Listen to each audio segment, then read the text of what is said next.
Hello everyone and welcome to the channel. Now Thorpe Park have reimagined Derren Brown's Ghost Train and I want to take this opportunity to talk about Derren Brown's Ghost Train. Was it ever a good ride or was it just a complete and utter waste of money? Derren Brown's Ghost Train opened up at Thorpe Park in the summer of 2016 and I remember there being a massive amount of hype for this attraction. I remember seeing the adverts on TV. The hype from just the general public was actually insane. A lot of people seemed very excited about this attraction and I just remember them talking about how good it was going to be and how this is something different and unique. And to be honest, it kind of was. It was a project that was very different. It was a ghost train with a big twist and it combined a lot of different elements to make one sort of really unique experience, I suppose. And I personally was very excited to experience Derren Brown's Ghost Train. What I do find very interesting about this attraction though is the original Derren Brown's Ghost Train that opened in 2016 didn't last all that long because over the winter period, Thorpe Park shut it down like it does in winter anyways. They shut all of their rides down, but they made some changes to Derren Brown's Ghost Train. And in 2017, Derren Brown's Ghost Train reopened and it was renamed Derren Brown's Ghost Train Rise of the Demon. And this is the version of the ride that I experienced. When the attraction actually officially opened, a lot of people were sort of like, I don't know, it just got a lot of mixed reviews. You either absolutely loved it or you were literally thinking, what the bloody hell was that? And I was sort of always somebody who was sort of in between those two sort of groups of people. I really enjoyed certain elements of it, but there were other parts of it where I was like, this is letting the experience down. I'm not a big fan of VR. I think a lot of the time, every single thing to do with rides, roller coasters, theme parks and VR, it just never ends well. Look at Galactica at Alton Towers. They've completely got rid of VR. It doesn't exist on the attraction anymore. I kind of feel like Derren Brown's Ghost Train opened during a time when VR was still sort of very, very new and it was getting a lot of hype and a lot of theme parks were very interested in the technology and adding VR to their attractions. It's sort of like a trend that very quickly died down in the coaster world. I loved the attraction. I loved all of the physical elements to the attraction. There are things that I really appreciated, like the fake shop at the end, for example. I found that to be like absolutely spot on. And you know, other physical elements to the attraction like live actors, I thought really made it a cool experience.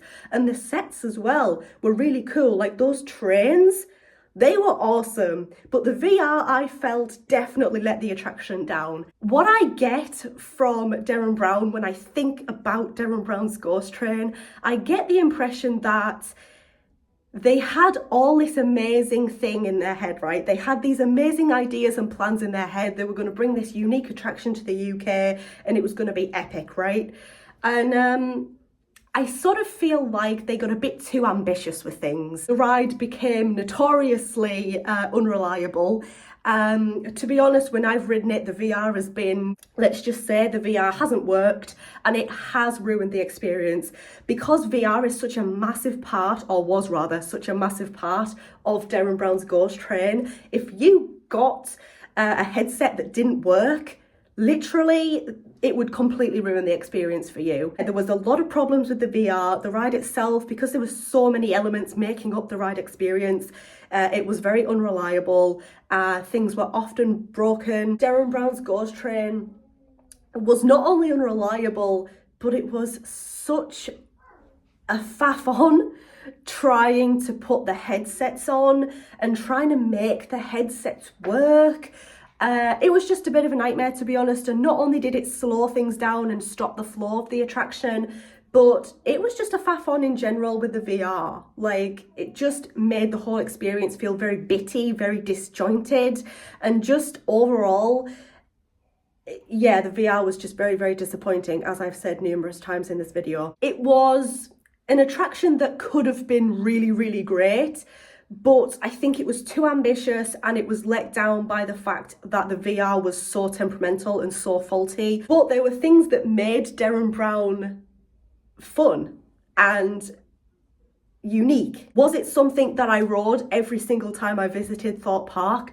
No, absolutely not. It's like once you've done it once, the rest of the times that you do it just don't feel the same way. It didn't excite me in the same way.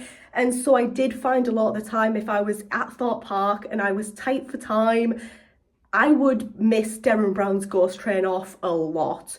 So yeah, there were bits that made the attraction really strong, but there was just the VR that made it very, very, very weak.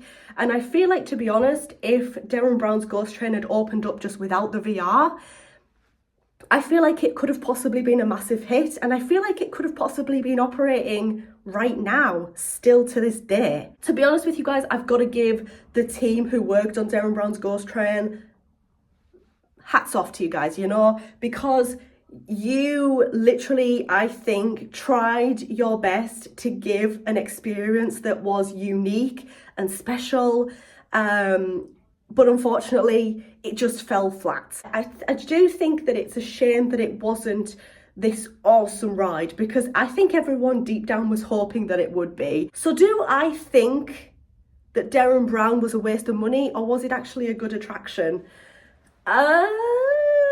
I'm gonna have to say that it was a waste of money.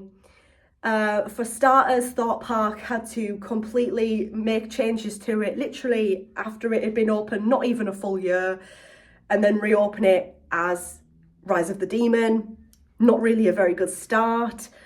And then, of course, it was incredibly unreliable. Unfortunately, I think Derren Brown was very ambitious. They wanted to do something amazing and unique, and I think they could have done, but I think that they just needed to leave the VR alone, stop it, get rid of VR, don't do it. And I think they would have been fine. What do you guys think about the attraction as a whole? Let me know in the comment section down below. Thank you so much for making it to the end of this video. If you enjoyed it, leave it a thumbs up. If you're new here, go ahead and click on that subscribe button. Thank you so much once again for watching, and I hope to see you in my next video. Bye everyone.